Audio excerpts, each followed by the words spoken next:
the single gunshot that rang out across the small frontier town of Silver Creek, Colorado, in the spring of 1875, wasn't meant for a shootout or to ward off bandits. It was the celebratory signal that Thomas Walker had just taken Eleanor Brooks as his bride. But among the cheering crowd gathered outside the white clapboard church, only one pair of eyes held genuine sorrow. Those belonging to Clara Brooks, the bride's younger sister, who stood clutching a small bouquet of wildflowers while fighting back tears. Clara had never expected to find herself in this position. At 20 years old, she was 2 years younger than Eleanor and had always lived in her sister's shadow. Eleanor was the beauty of Silver Creek, with her golden hair and perfect figure, while Clara was considered plain with her chestnut locks and slight frame. But what truly set the sisters apart in the eyes of the townsfolk was their temperament. Eleanor was vivacious and charming, the kind of woman who could wrap a man around her finger with a single glance. Clara was quiet and thoughtful, often found with her nose in a book or helping their father with his accounts at the general store. For months, Clara had watched Eleanor prepare for this wedding, had helped her select fabrics for her gown, had listened to her prattle on about becoming Mrs. Thomas Walker and all the social standing that would come with it. Yet not once had Clara heard her sister speak of love. "Smile, Clara," her mother whispered harshly, nudging her in the ribs as the newlyweds descended the church steps to greet the well-wishers. "People are watching." Clara obediently curved her lips upward, though the effort made her face ache. She wasn't upset because she wanted Thomas for herself in truth. She found him pompous and overbearing, but because Eleanor deserved better than a loveless marriage based on convenience and property. The celebration moved from the church to the Walker family ranch just outside town, where tables had been set up in the yard and decorated with white ribbons and spring flowers. Musicians played cheerful tunes while guests danced and drank and congratulated the couple. Clara stood at the edge of the festivities, watching as Eleanor performed her role perfectly, laughing at all the right moments and touching Thomas's arm with practiced affection. "Not one for parties." The deep voice startled Clara from her thoughts. She turned to find herself face to face with a man she'd never seen before. He was tall, broad-shouldered, with dark hair that curled slightly at the ends and a clean-shaven face that set him apart from most men in these parts. His eyes were a striking shade of blue that reminded Clara of the mountain lakes her father had taken her to as a child. Clara struggled to find her words, flustered by the stranger's sudden appearance. "I suppose I'm just tired from all the wedding preparations." The man nodded, his gaze drifting to where Eleanor and Thomas were sharing their first dance. "The bride is beautiful," he remarked. "Yes, she is," Clara agreed, unable to keep a hint of wistfulness from her voice. "Your sisters," he said. "It wasn't a question. Is it that obvious?" He smiled, and Clara noticed a small dimple in his right cheek. "There's a resemblance, though subtle. You're more plain," Clara supplied, having heard it all her life. The stranger's eyebrows drew together in what appeared to be genuine confusion. "I was going to say genuine," he corrected. "Your smile doesn't seem practiced like hers." Clara didn't know how to respond to that. No one had ever suggested that she possessed any quality that Eleanor didn't. "I'm Jackson Barrett," he said, extending his hand. "Jack to most folks. I've been working as a trail guide, bringing settlers in from the east. Just finished my latest job yesterday." Clara hesitantly placed her hand in his, surprised by the gentleness of his grip despite his calloused palm. "Clara Brooks. Miss Brooks," he acknowledged with a slight nod. "Would you care to dance?" Clara glanced toward the makeshift dance floor where couples were spinning to a lively tune. "I'm not much of a dancer, Mr. Barrett." "Jack," he insisted. And neither am I, which makes us perfectly matched, wouldn't you say? There was something about his easy manner that put Clara at ease, something she couldn't quite define. Perhaps it was the way he looked at her, really looked at her, as if trying to understand the person beneath the surface. Before she could overthink it, Clara found herself nodding. "One dance," she agreed. Jack led her to the edge of the dancing area, placing one hand respectfully at her waist while holding her right hand with his left. He was right about not being much of a dancer. His movements were a bit stiff and unpracticed, but there was an earnestness to his efforts that Clara found endearing. "So, Miss Brooks, what keeps you occupied when you're not attending your sister's wedding?" "I help my father run the general store," Clara replied, "and I read whenever I can find the time." Jack's eyebrows rose slightly. "A reader, are you? What do you enjoy?" "Anything I can get my hands on," Clara admitted, "though I'm particularly fond of adventure stories. Tales of far-off places and extraordinary happenings. I might have a few stories like that to share," Jack said with a smile that reached his eyes. "Though they're not from books, just my own experiences on the trail." "I'd like to hear them sometime," Clara said, surprising herself with her boldness. The music came to an end and Jack reluctantly released her. "I'd be happy to oblige," he said. "Perhaps tomorrow. I understand there's a nice spot by the creek just south of town. Good place for storytelling." Clara hesitated. Meeting unchaperoned with a man she just met wasn't exactly proper, but something about Jack Barrett made her want to break the rules for once in her life. 2 o'clock, she suggested. Jack's smile widened. "I'll be there." For the remainder of the evening, Clara found her gaze repeatedly drawn to Jack as he mingled with the other guests.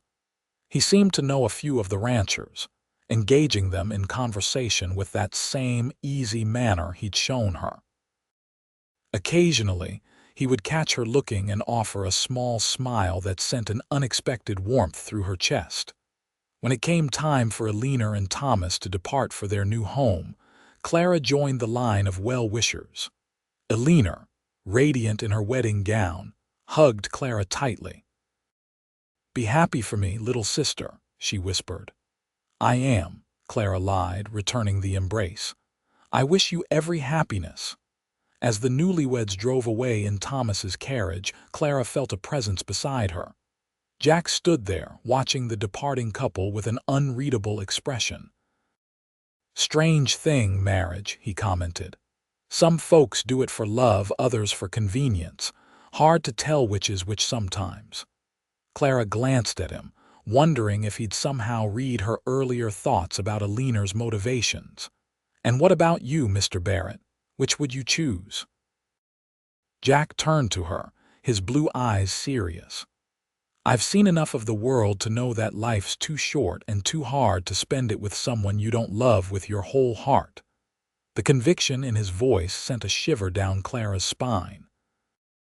Before she could respond, her mother called for her, signaling it was time to help with the cleanup. "Tomorrow, Miss Brooks," Jack said, tipping his hat. 2 o'clock. Clara nodded, watching as he walked away, his tall figure silhouetted against the setting sun. For the first time that day, she found herself genuinely smiling. The next day dawned bright and clear, a perfect spring morning in the Colorado Territory. Clara rose early, completing her chores at the general store with unusual efficiency. By noon, her father noticed her distraction. "Something on your mind, Clara?" Joseph Brooks asked as he adjusted his spectacles, looking up from the ledger he was reviewing. "No, Pa," Clara replied, avoiding his gaze as she arranged a display of canned goods. "Just thinking about Eleanor, I suppose." Joseph studied his younger daughter with knowing eyes.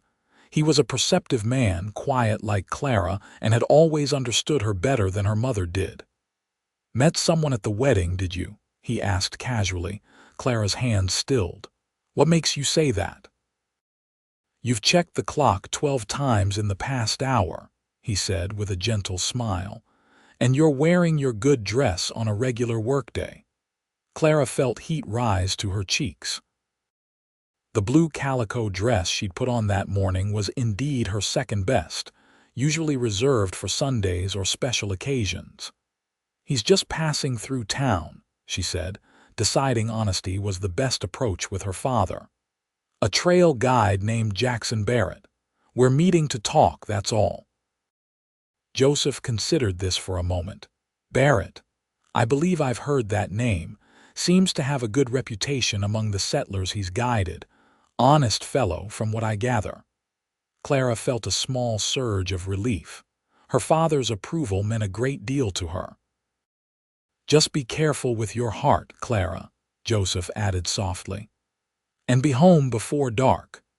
At 1:45, Clara left the store, carrying a small basket with bread, cheese, and 2 apples she'd packed for a light meal. The spot Jack had mentioned was a 10-minute walk from town, a peaceful area where Silver Creek widened and slowed, creating a natural pool surrounded by cottonwood trees. To her surprise, Jack was already there when she arrived, seated on a fallen log with a small leather-bound book in his hands. He stood as she approached, tucking the book into his vest pocket. "Miss Brooks," he greeted her with a warm smile.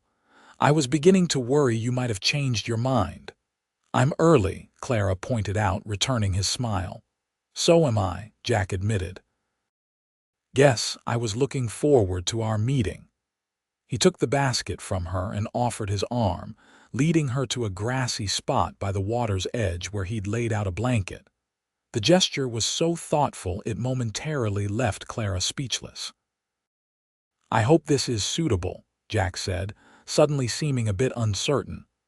"I've spent so much time in the wilderness that my notions of comfort might be somewhat skewed." "It's perfect," Clara assured him, settling onto the blanket. The location offered a beautiful view of the creek with the mountains rising majestically in the distance. "Have you been guiding long?" Jack sat beside her, maintaining a respectful distance. "About 5 years now. Before that, I worked cattle drives from Texas, but I found I preferred the variety of trail guiding. Each journey is different. Each group of settlers has their own story." As they shared the food Clara had brought, Jack told her tales of his travels, of dangerous river crossings and spectacular vistas, of encounters with native tribes both friendly and hostile, of the courage shown by families seeking a new life in the West. "What about your family?" Clara asked eventually. "Do they live nearby?" A shadow passed over Jack's features. "Lost my parents to cholera when I was 16. No siblings. Been making my own way ever since." "I'm sorry," Clara said softly. Jack shrugged, but his casual gesture couldn't quite mask the old pain in his eyes. "It was a long time ago. What about you? Besides your sister, do you have other siblings?" "Just Eleanor and me," Clara replied. "Our mother had difficulties after Eleanor was born. It was something of a miracle that I came along 2 years later." "And now your sister is married," Jack observed. "Will you be expected to follow suit soon?" Clara plucked a blade of grass, twirling it between her fingers. "My mother certainly hopes so. She's been introducing me to every eligible bachelor within 50 miles since I turned 18. None of them caught your interest." "They weren't interested in me," Clara said matter-of-factly. "Most men who came calling were hoping to court Eleanor. Once they met her, they barely noticed I existed." Jack frowned. "Then they must have been blind or fools. Probably both." Clara looked up, startled by the vehemence in his voice. Jack was watching her with an intensity that made her heart flutter. "You don't have to say such things, Mr. Barrett. I'm well aware of my place in the world. I've never been the pretty one or the charming one. I'm the practical one, the reliable one." "Jack," he corrected gently. "And has it occurred to you that perhaps being practical and reliable are qualities worth far more than fleeting beauty or superficial charm?" Clara had never considered this perspective. In Silver Creek, A woman's prospects were largely determined by her appearance and social graces. Her ability to manage a household was important, certainly, but secondary to attracting a husband in the first place. "You're different from most men I've met," Clara said finally. "I'll take that as a compliment," Jack replied with a small smile. "Though I should clarify, I do find you beautiful, Clara Brooks, just not in the conventional way this town seems to measure such things." Clara felt her cheeks grow warm again. "You hardly know me." "I'd like to change that," Jack said simply, "if you'll allow it." Their eyes met, and Clara felt something shift between them, a connection forming that both thrilled and frightened her. Before she could respond, a distant rumble of thunder broke the moment. Jack glanced at the sky, where dark clouds were gathering on the horizon. "Looks like we're in for a storm. We should head back to town." As they hurriedly packed up their impromptu picnic, the first fat raindrops began to fall. By the time they reached the edge of town, the sky had opened up completely, drenching them both despite their efforts to run. "Come on," Jack said, taking Clara's hand and leading her toward a covered porch attached to the town's small hotel. They ducked under the shelter, both breathing hard and dripping water onto the wooden boards. Clara couldn't help but laugh at their bedraggled state. "So much for a peaceful afternoon by the creek." Jack joined in her laughter, running a hand through his wet hair. "Nature has its own plans sometimes. Still, I wouldn't trade a minute of it." His gaze was warm despite his soaked clothing, and Clara suddenly became aware that they were still holding hands. She should have pulled away, propriety demanded it, but she found herself reluctant to break the connection. "I should get home," she said reluctantly. "My parents will worry." Jack nodded, finally releasing her hand. "May I call on you tomorrow, properly this time at your home?" The prospect of Jack meeting her mother made Clara nervous, but she found herself nodding anyway. "Yes, I'd like that." "Until tomorrow then, Miss Brooks," Jack said, his voice soft. As Clara dashed through the rain toward home, she couldn't shake the feeling that her life had somehow changed irrevocably in the span of a single afternoon. True to his word, Jack arrived at the Brooks residence the following evening, dressed in what was clearly his best shirt and vest, his dark hair neatly combed. He carried a small package wrapped in brown paper and tied with string. Clara's mother, Martha Brooks, answered the door with barely concealed curiosity. News traveled fast in Silver Creek, and the sight of Clara talking with an unfamiliar man at the wedding had not gone unnoticed. "Mr. Barrett, I presume," Martha said, assessing him with a critical eye. "Yes, madam," Jack replied, removing his hat. "Jackson Barrett. I've come to call on Miss Clara with your permission." Martha's eyebrows rose slightly at his formal manners, which seemed at odds with his rugged appearance. "Please come in. My husband and daughter are in the parlor." Clara sat stiffly on the settee, her hands folded in her lap, while her father occupied his favorite armchair. She had spent more time than usual on her appearance that evening, pinning her hair in a style that softened her features, and wearing a dress of soft green that brought out the hazel in her eyes. Jack entered the room with a confidence that Clara envied, greeting her father with a firm handshake before turning to her with a warm smile. "Miss Brooks," he said, "it's good to see you again." "Mr. Barrett," Clara replied formally, aware of her mother's watchful gaze.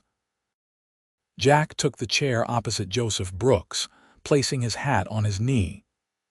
"Mr. Brooks, Mrs. Brooks, I want to be straightforward about my intentions. I've greatly enjoyed your daughter's company and would like your permission to court her properly." Clara's breath caught.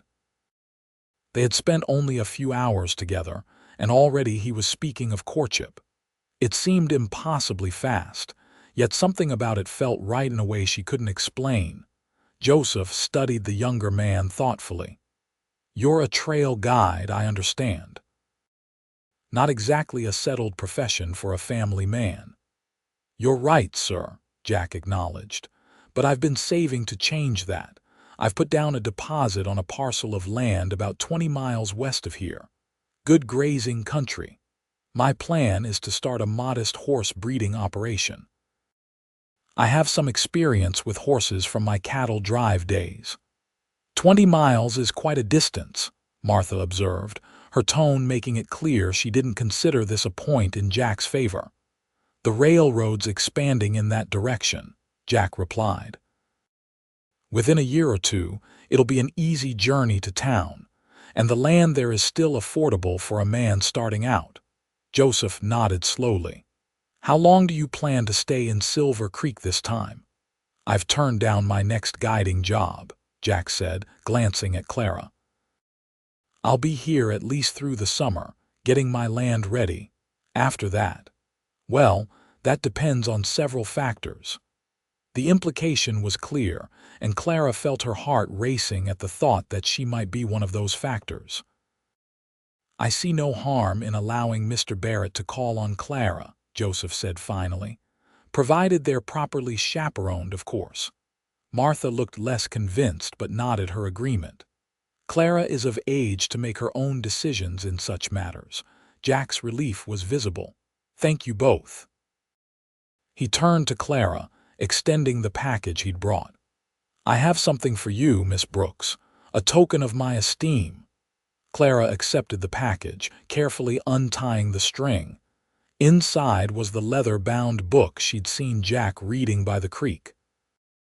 Opening it, she discovered it was a journal, filled with handwritten accounts and small sketches. My travel journal from the past 2 years, Jack explained. You mentioned enjoying adventure stories. I thought you might like to read some first-hand accounts. It was perhaps the most thoughtful gift Clara had ever received. The fact that Jack had remembered her love of reading and had chosen to share something so personal touched her deeply. Thank you, she said softly. I'll treasure it. The look they exchanged didn't go unnoticed by either of Clara's parents. Joseph cleared his throat. Perhaps Clara could show you our garden, Mr. Barrett. Martha and I will take our tea on the porch, where we can observe you both quite adequately. It was as much privacy as they could hope for, and Clara gratefully led Jack out the back door to the small garden she tended with her mother. Spring flowers were beginning to bloom, adding splashes of color to the otherwise practical vegetable plot. Your parents seem like good people, Jack commented as they walked slowly between the rows. They are, Clara agreed. Though my mother may take some winning over. She had higher hopes for me than a horse breeder 20 miles from town.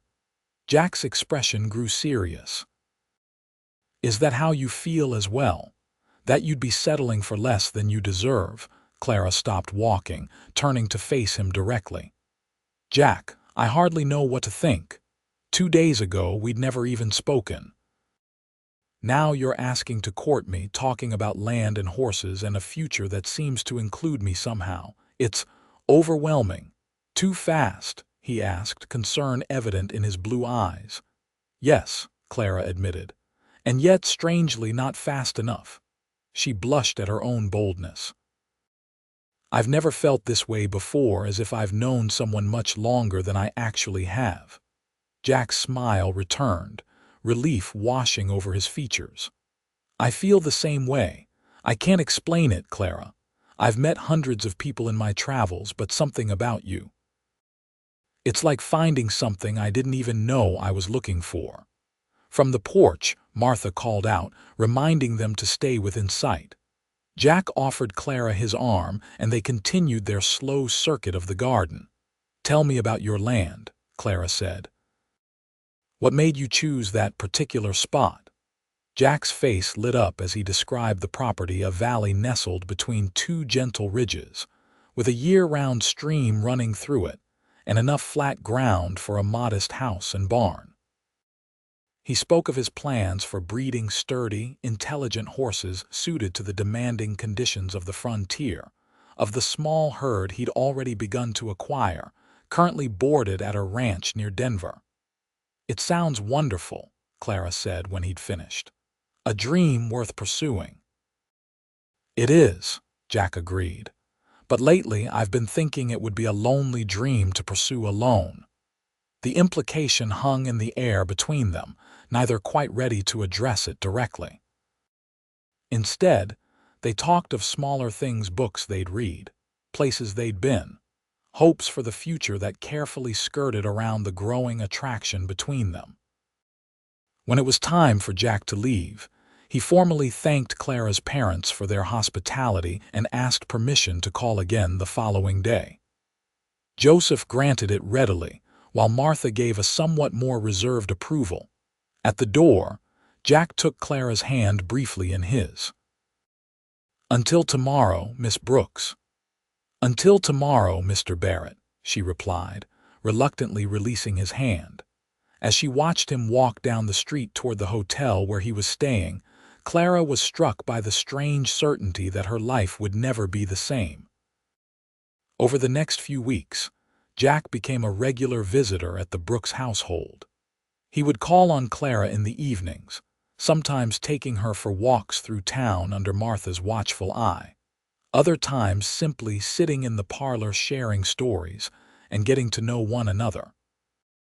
On Sundays after church, he would join the family for dinner, impressing Joseph with his knowledge of current events and gradually winning over Martha with his unfailing politeness and obvious admiration for Clara. During the day, Jack was often absent from town, riding out to his property to clear land, mark boundaries, and begin the slow process of building what would eventually become his home and business. He would return in the evenings with his clothes dusty and his hands bearing new calluses, but his enthusiasm never dimmed. "I laid the cornerstone for the house today," he told Clara one evening as they sat on the porch swing, Martha knitting just inside the open window. "Just a simple cabin to start with, but built solid, something that can be expanded over time." "I'd like to see it someday," Clara said, trying to imagine the remote property Jack spoke of with such passion. "I was hoping you might," Jack replied. "Your father mentioned he needs to ride out to the Thompson place next week to collect payment for some goods. It's not far from my land.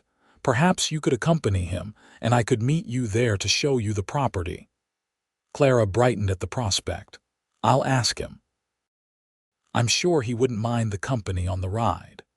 True to her prediction, Joseph readily agreed to the plan. The following Tuesday found Clara and her father traveling by wagon along the rough trail that led west from Silver Creek. The journey took most of the morning, with Joseph pointing out landmarks and sharing stories about the early days of settlement in the area. "This country's changing fast," he remarked as they crested a hill that offered a panoramic view of the valley below. "When your mother and I first came here 15 years ago, there was nothing but wilderness for 100 miles in any direction. Now look, farms and ranches dotting the landscape, a proper town with a school and church. Progress marches on." "Do you ever regret it?" Clara asked. "Leaving the East behind for such a hard life?" Joseph considered the question. "There were difficult times, especially at first. Your mother struggled with the isolation, but no, I don't regret it.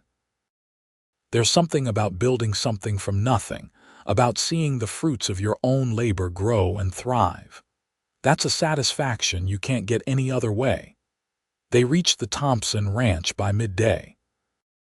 After Joseph concluded his business, they continued on to the agreed meeting place, a crossroads marked by a lone cottonwood tree. Jack was already there waiting, mounted on his sturdy bay gelding. His face lit up at the sight of Clara, and he quickly dismounted to help her down from the wagon. "Mr. Brooks, Miss Brooks," he greeted them. "Thank you for making the journey." "We'll need to start back by 4 at the latest," Joseph said, checking his pocket watch. "That gives you about 3 hours to show Clara your land." "That should be plenty of time," Jack assured him. My horse can carry double for the short ride to the property." With Joseph's nod of approval, Jack helped Clara mount behind him, her arms encircling his waist as they set off at a gentle trot. It was the closest they had ever been physically, and Clara was acutely aware of the solid warmth of him, the way his body moved with the rhythm of the horse. "Hold tight," Jack called over his shoulder as they left the main trail for a narrower path that wound between rock outcroppings and stands of pine. The land opened up suddenly into the valley Jack had described so often. Clara gasped at the sight. It was even more beautiful than she had imagined, a wide, grassy expanse cradled between gentle slopes, with a clear stream winding through it like a ribbon of silver. Wildflowers dotted the grass in patches of yellow and purple, and a small herd of deer bounded away at their approach. "Oh, Jack," Clara breathed. "It's magnificent." Jack brought the horse to a stop on a small rise that overlooked the valley. "This is where I'm building the house," he said, pointing to a cleared area where a foundation of stones had been laid. "The barn will be there to the east, and the main corral to the south where the ground is flattest." He helped Clara dismount, and they walked together through the tall grass, Jack pointing out his plans and progress. A small camp had been established near the building site, a canvas tent, a fire pit ringed with stones, and a few basic tools. "I've been staying out here 3 or 4 nights a week," Jack explained, "trying to make as much progress as possible before winter." "All by yourself?" Clara asked, concerned at the thought of him working alone in such a remote location. Jack nodded. "For now. Once the basic structures are up, I'll hire help for the more specialized work, but the foundation that I wanted to lay with my own hands." There was something deeply moving about his determination, about the way he was literally building a future stone by stone. Clara could see it now, not just a business, but a home, a life being carved out of the wilderness through sheer force of will. They sat by the stream to eat the lunch Martha had packed for them, sharing the food and talking about Jack's plans for the property. As they ate, a comfortable silence fell between them. "What are you thinking?" Jack asked finally, watching her face. Clara hesitated, then decided on honesty. "I'm thinking about how different this is from anything I ever imagined for myself. I always assumed I'd marry someone from Silver Creek, live in town, help run the store eventually. A safe, predictable life. And now I'm sitting by a stream miles from anywhere with a man I've known for less than a month, thinking about horses and homesteads and possibilities." Jack reached for her hand, his calloused fingers gentle against her skin. "I know it hasn't been long, Clara. I know this is all happening faster than is probably wise, but some things, some feelings, they don't follow the normal rules of time." Clara looked down at their joined hands. "My sister knew Thomas for years before they married. They grew up together, went to the same school, attended the same church. Everyone expected them to wed eventually." "And are they happy, do you think?" Jack asked quietly. Clara thought about Eleanor's last letter, full of details about her new home and social engagements, but strangely empty of any mention of affection or joy. "I don't know," she admitted.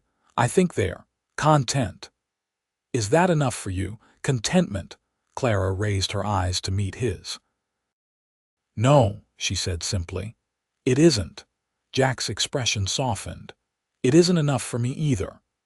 "Clara," whatever he had been about to say was interrupted by a distant roll of thunder. They both looked up to see dark clouds gathering on the horizon, much like the day they'd met by the creek. "We should head back," Jack said reluctantly. "Your father will be waiting, and that storm looks like it means business." They quickly packed up the remains of their lunch and mounted Jack's horse for the ride back to the crossroads. The wind had picked up by the time they arrived, carrying the smell of rain. Joseph was waiting with the wagon, looking anxiously at the approaching storm. "Just in time," he called as they rode up. "We need to get moving if we want to beat the worst of it." Jack helped Clara down from his horse.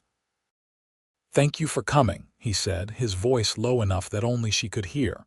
"Seeing you here on my land. It felt right, Clara." "It did," she agreed, squeezing his hand before moving toward the wagon. "Will you be in town tomorrow?" Joseph asked Jack as he helped Clara up onto the seat. "Yes, sir. I have supplies to pick up and other matters to attend to." Joseph nodded. "Join us for dinner then, 6 o'clock. As they drove away, Clara turned to look back at Jack, still mounted on his horse, watching them go. Against the backdrop of the gathering storm, he cut a striking figure, solitary but strong, a man with a vision for the future.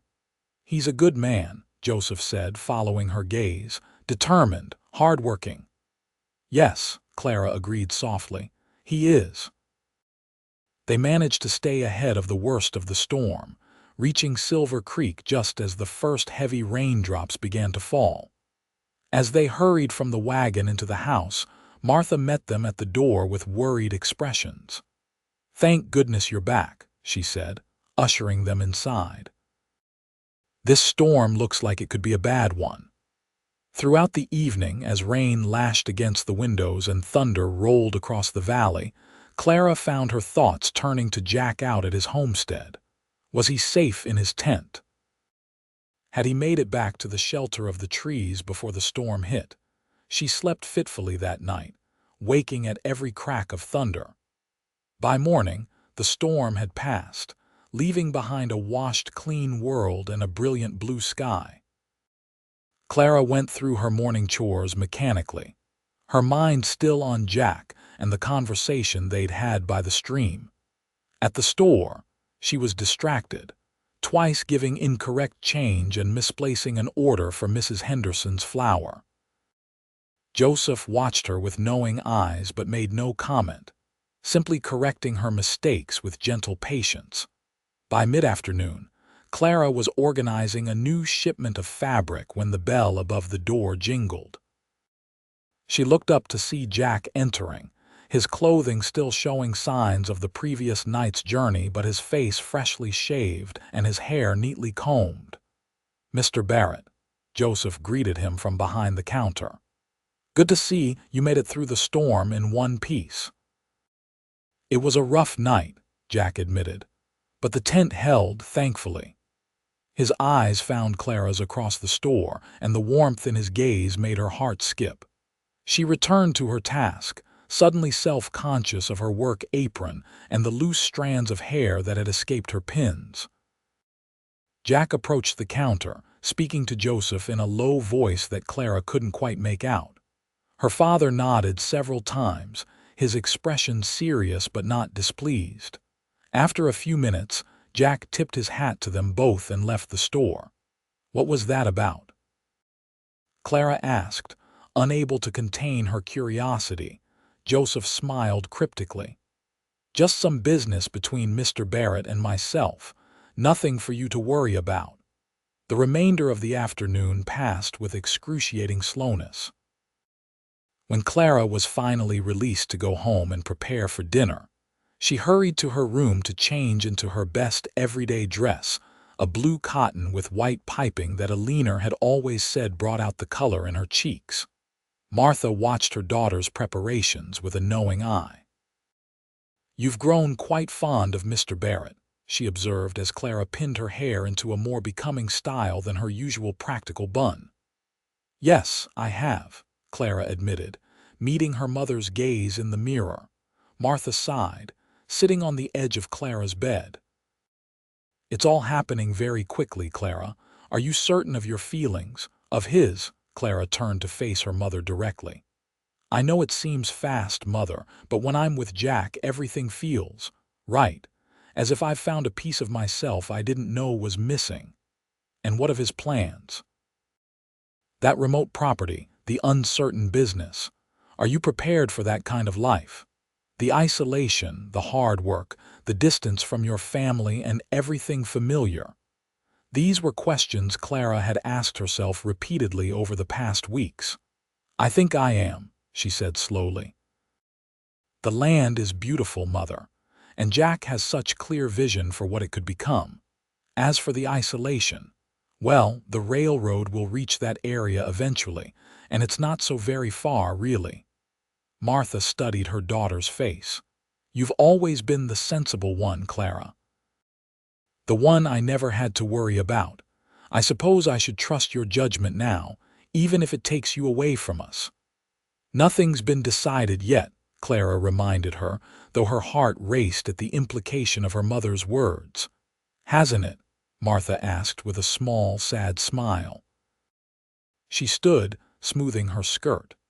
"Come now, we should start dinner. Your father and Mr. Barrett will be here soon."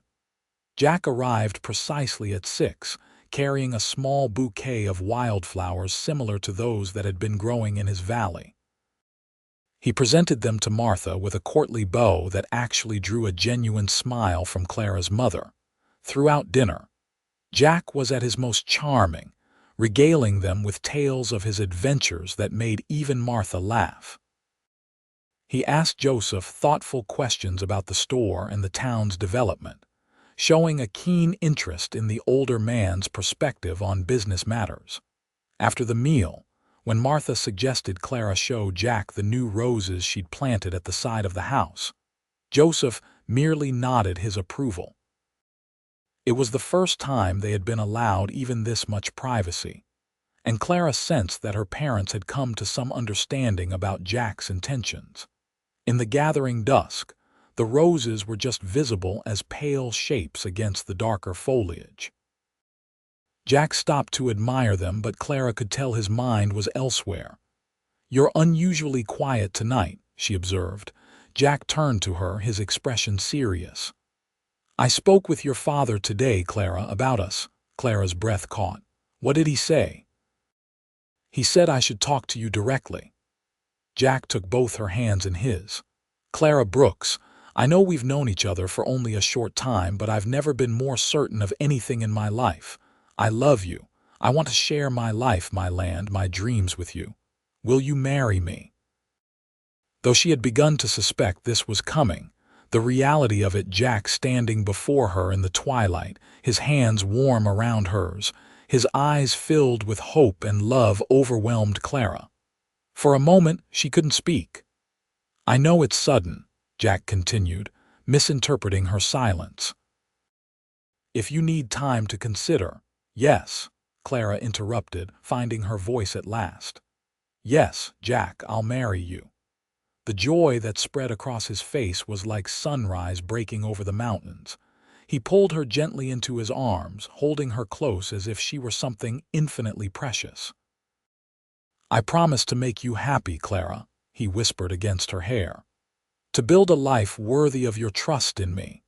When they returned to the house, hand in hand and faces glowing, no explanations were needed. Joseph and Martha were waiting in the parlor, and one look at the couple told them everything they needed to know. "I take it she said yes," Joseph said, rising to shake Jack's hand. "She did, sir," Jack confirmed, his voice filled with wonder. "I still can't quite believe it." Martha wiped a tear from her eye. "Well, we have a wedding to plan then. When were you thinking?" Jack and Clara exchanged glances. "I'd like to have the basic structure of the house completed first," Jack said. "And the barn. Sometime in late summer, perhaps August," Clara suggested. "When the wildflowers in the valley are at their peak." Jack's smile softened. "August it is." The following day, Jack rode back to his property to continue work on the house, promising to return to town every weekend until the wedding. Clara threw herself into preparations, ordering fabric for her wedding dress, and beginning to collect the household items she would need for her new home. News of their engagement spread quickly through Silver Creek. Most people expressed surprise that quiet Clara Brooks had secured a husband before many of the town's more sought-after young women. But those who knew her best, like Hannah Miller, the shopkeeper's daughter who had been Clara's friend since childhood, were delighted. "I always knew you'd find someone special," Hannah told her as they sat stitching Clara's wedding dress. "Someone who could see past the surface to the real you." Clara smiled, thinking of the way Jack looked at her as if she were a rare and valuable discovery. "I never expected it to happen like this, so quickly, so completely." "When it's right," Hannah said with a shrug. "My parents knew each other for all of 2 weeks before they got engaged. They've been happy for 25 years now." The weeks passed in a blur of activity. Jack's visits to town became the highlights of Clara's existence, each one revealing new facets of the man she had agreed to marry. He brought her small gifts from his land: a perfectly shaped stone, a feather from a hawk's nest, sketches of the house as it gradually took shape. In late July, Clara received a letter from Eleanor, responding to the news of her engagement. The letter was cordial but cool, expressing surprise at Clara's hasty decision and offering lukewarm congratulations. Reading between the lines, Clara sensed something like envy in her sister's words, not for Jack specifically, but perhaps for the obvious affection between them that Eleanor's own marriage lacked. As August approached, Jack's visits became more frequent as the house neared completion. He brought photographs taken by a traveling photographer he'd hired to document the property, showing Clara the progress in more detail than his sketches could capture. "The roof is on," he told her proudly one evening as they sat on the porch swing. "Windows installed. Just finishing the interior now: floors, walls, basic furnishings. It's simple but solid. A good place to start our life together."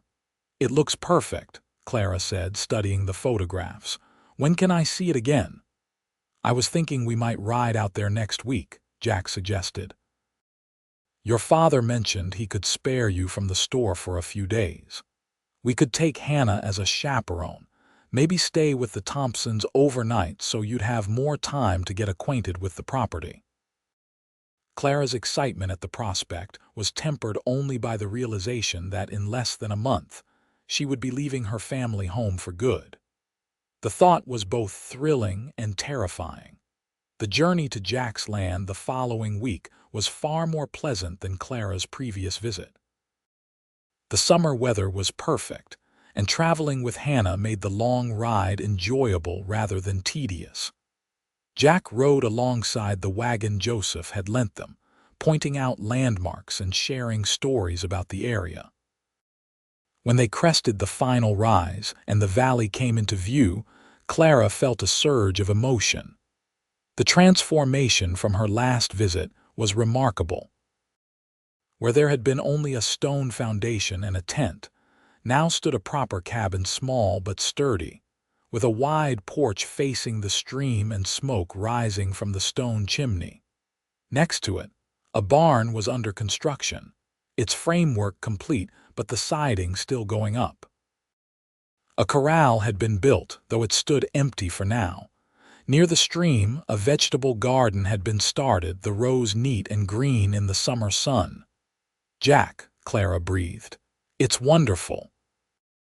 Hannah, who had heard so much about the property but was seeing it for the first time, let out a low whistle of appreciation. "You've been busy, Mr. Barrett." Jack's face showed both pride and relief at their reactions. "I've had help for the past month, a couple of men from town who needed work.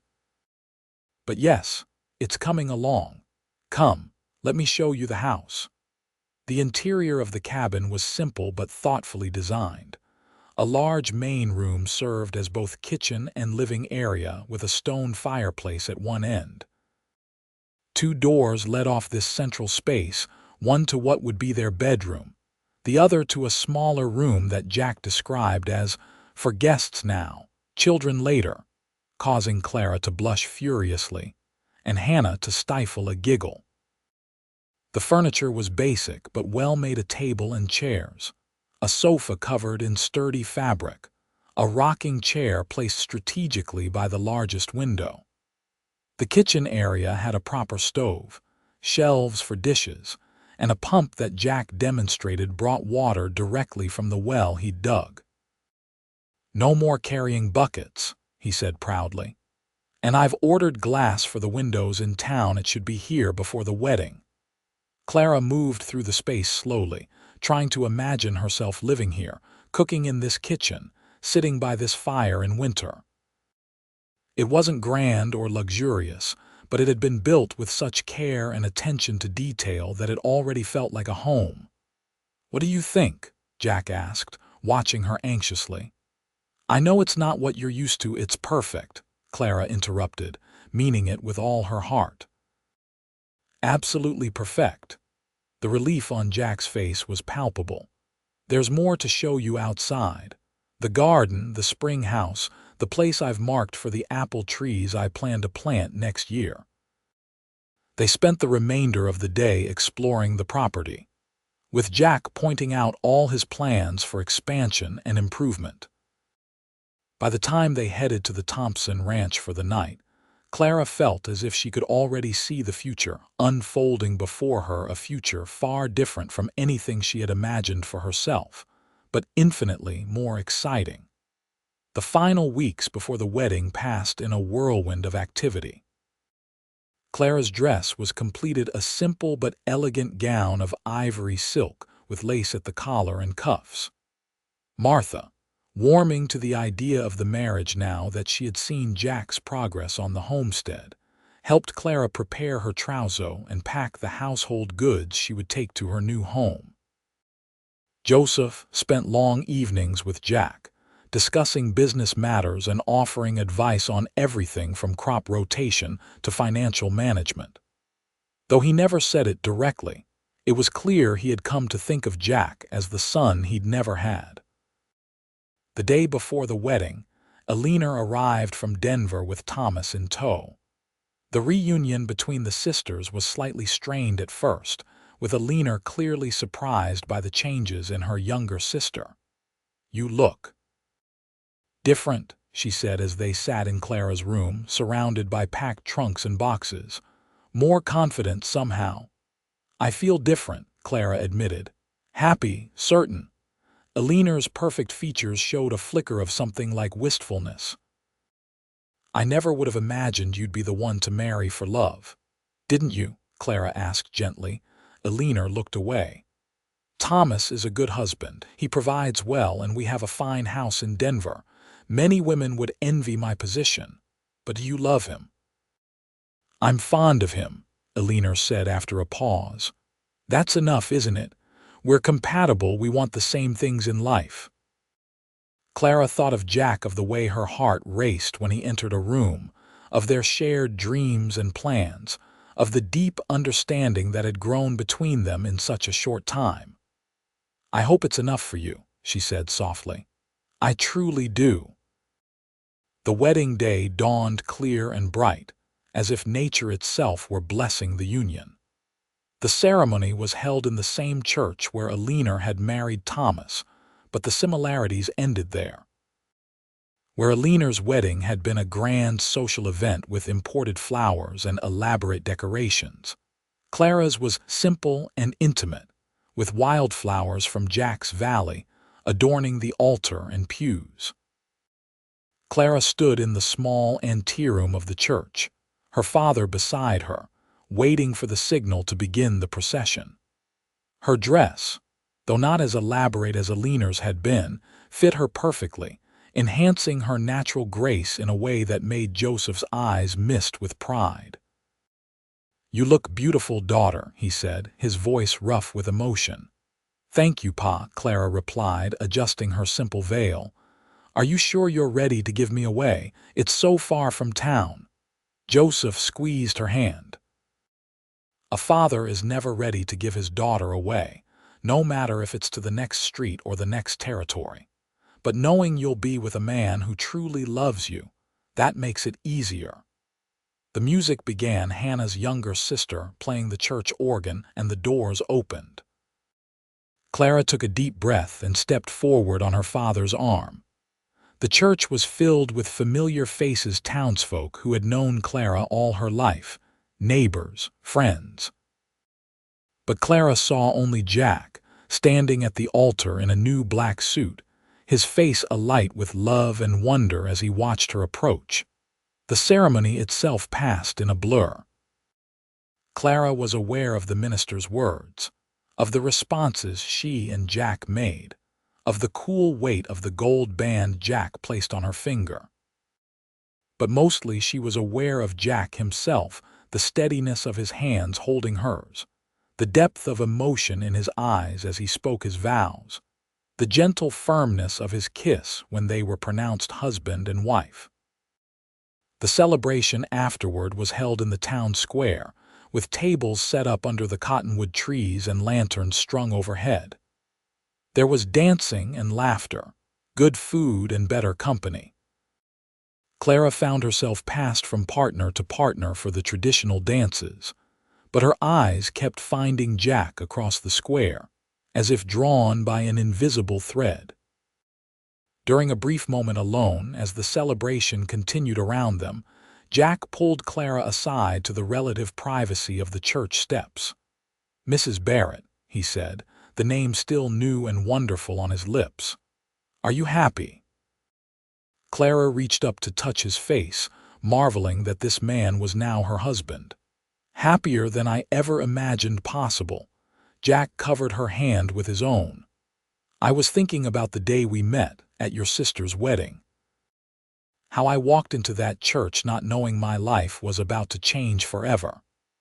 "I remember watching you during the reception," Clara admitted, "wondering who you were, never dreaming you might notice me with Eleanor in the room." Jack's expression grew serious. "I did notice Eleanor for about 2 seconds. She was beautiful, yes, but in a way that felt practiced, performative. Then I saw you standing apart from the crowd, watching everything with those thoughtful eyes of yours. You weren't trying to be noticed, and that made you impossible to ignore." Clara had never heard this part of the story before. "So you deliberately sought me out?" "I couldn't help myself," Jack confessed. "I had to know who you were, what you were thinking, when we danced and you talked about books and adventures. I was already half in love with you before the music ended." The thought that Jack had chosen her, had seen past Eleanor's conventional beauty to something he valued more in Clara, filled her with a warmth that had nothing to do with the summer evening. "We should return to our guests," she said reluctantly. Jack nodded, offering his arm. "Just think, tomorrow at this time we'll be home, our home." The word held such promise that Clara felt almost dizzy with happiness as they rejoined the celebration. The journey to their new home the following day was like a triumphant procession. Several wagons made the trip together, Joseph and Martha in one, bringing the last of Clara's possessions, Hannah and her father in another, transporting wedding gifts, and Clara and Jack in the lead, driving the wagon that would now belong to them, pulled by a team of Jack's own breeding. When they crested the final ridge and the valley came into view, Clara gasped. Jack had been busy with final preparations she knew nothing about. The house and barn had been festooned with ribbons and flowers. A sign hung over the porch reading, "Welcome home, Mrs. Barrett." And in the corral that had been empty during her last visit, a beautiful chestnut mare now grazed. "Jack," Clara breathed, "what have you done?" His smile was both proud and a little shy. "I wanted our homecoming to be special. The mare is your wedding gift. She's gentle but spirited." "I thought she suited you." Tears filled Clara's eyes. "It's all so perfect. I don't know what to say." "Say you're happy," Jack suggested, his own voice not entirely steady. "Say you don't regret choosing this life with me."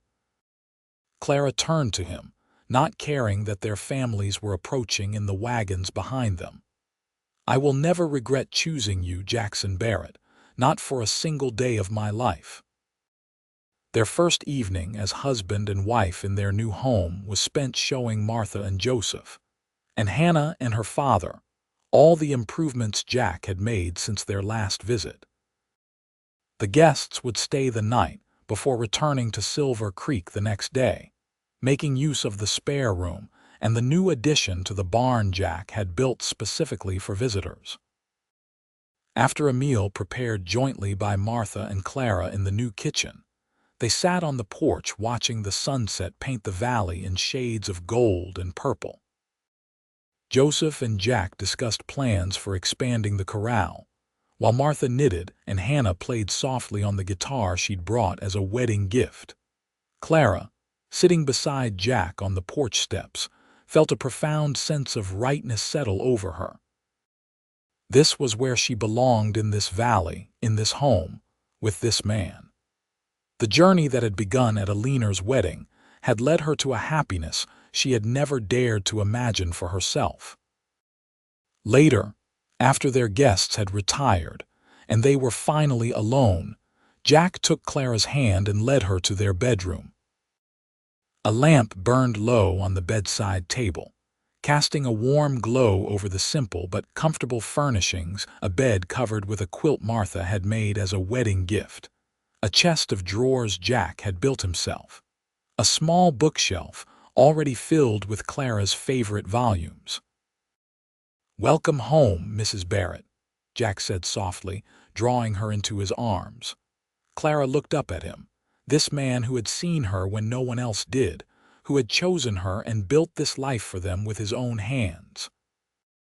"I love you, Jack," she whispered, the words feeling both momentous and completely natural.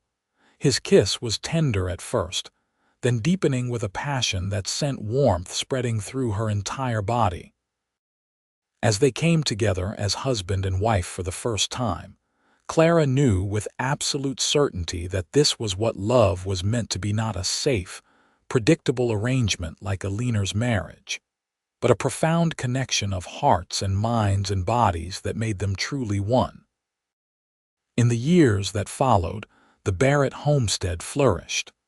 Jack's horse breeding business grew steadily, developing a reputation for quality that brought buyers from as far away as California. The house expanded too, with additional rooms added as their family grew, first with the arrival of Joseph Thomas Barrett in 1876, then Emma Martha Barrett in 1878, and finally James Joseph Barrett in 1880. Clara found unexpected fulfillment in her role as wife, mother, and partner in Jack's business. Her practical nature and head for figures complemented his vision and energy perfectly. Together, they weathered the challenges that came with frontier life: harsh winters, difficult births, the constant work of maintaining and improving their land. Joseph and Martha visited regularly, especially after Joseph sold the general store and retired in 1880. They would stay for weeks at a time, Joseph helping Jack with projects around the property while Martha doted on her grandchildren. Eleanor's visits were less frequent, but became more relaxed over time. Her own marriage remained childless and somewhat formal, but she developed a genuine affection for her niece and nephews, bringing them elaborate gifts from Denver and telling them stories of city life that seemed as exotic to them as Jack's tales of the trail had once seemed to Clara. By 1885, the railroad had indeed reached within 5 miles of the Barrett property, making the journey to Silver Creek and beyond much easier. Clara occasionally took the children to visit the town where she'd grown up, now grown considerably with the arrival of the railroad. They would stay with Hannah, who had married the town's new doctor and lived in a fine house near the expanded church. On one such visit, as Clara walked down the main street with 10-year-old Joseph and 7-year-old Emma, she encountered Thomas Walker, now a prosperous banker.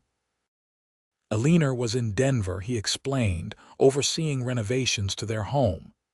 "You look well, Clara," he said, studying her with something like surprise.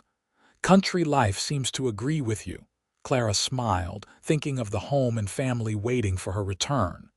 "It does," she agreed, "very much so." "Eleanor mentioned your husband breeds horses," Thomas said, somewhat stiffly. "A successful operation, I understand." Yes, quite successful, Clara replied. Jack has a gift for it, and for many other things as well. Thomas nodded, his expression unreadable. Well, give my regards to your husband. I should get back to the bank. As he walked away, Clara felt a momentary pang of sympathy for both Thomas and Eleanor. They had what society considered a perfect match: wealth, status, compatibility, yet lacked the deep connection she shared with Jack. That evening, after sending a telegram to let Jack know they would return the following day, Clara sat on Hannah's porch watching her children play in the twilight with Hannah's own brood. "You ever miss it?" Hannah asked, following Clara's gaze as it swept over the town. "Living here, I mean." Being closer to everything. Clara considered the question seriously. "Sometimes I miss the convenience," she admitted. "Being able to walk to a store when you need something, or having neighbors just down the street. But no, I don't miss living here, not when I have our valley." Hannah smiled knowingly. "And Jack," Clara agreed, her heart warming at the mere thought of her husband. "Always Jack." The following day, as the train carried them back toward home, Clara watched the landscape change from the settled farmland around Silver Creek to the wilder, more rugged country she now called home. The children chattered excitedly about returning to their father and baby James, whom Jack had insisted was old enough at 5 to stay behind and help with the horses. When they disembarked at the small station 5 miles from the Barrett property, Jack was waiting with the wagon, James proudly seated beside him. The boy's face lit up at the sight of his mother and siblings, and he scrambled down to run toward them, Jack following at a more measured pace. Clara knelt to embrace her youngest son, then stood to meet her husband's gaze. Even after 10 years of marriage, the look in his eyes when he saw her still made her heart beat faster. "Welcome home," Jack said softly, enfolding her in his arms while the children danced around them. Over his shoulder, Clara could see their land in the distance, the house now expanded to a comfortable size, the large barn and multiple corrals, the orchard beginning to mature, all nestled in the beautiful valley that had become the center of their world. "It's good to be home," she replied, knowing with absolute certainty that she was exactly where she was meant to be with the man who had walked past her sister all those years ago and chosen her instead.